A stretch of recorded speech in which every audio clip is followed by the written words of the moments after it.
Your biggest enemy fell, not because he killed, stole, or lied. He fell because he said, I am better.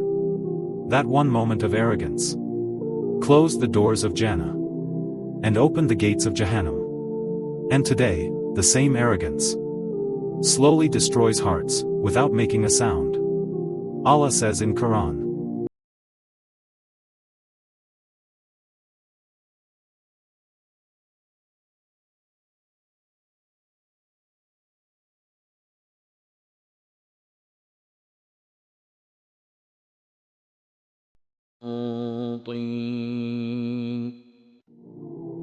Allah said, what prevented you from prostrating when I commanded you? Iblis replied, I am better than him. You created me from fire and created him from clay. Arrogance is the first recorded sin in history. It wasn't committed by a human, but by Iblis. He refused to bow.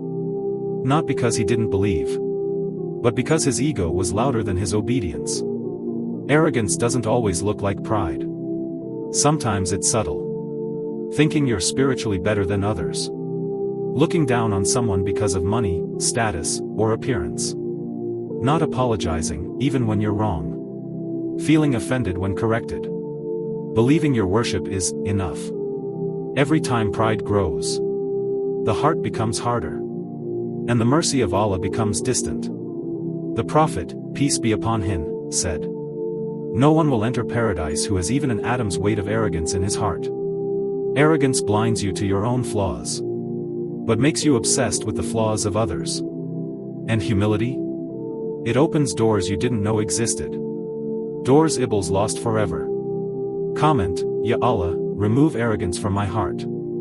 Save this as a reminder to check your heart before your deeds.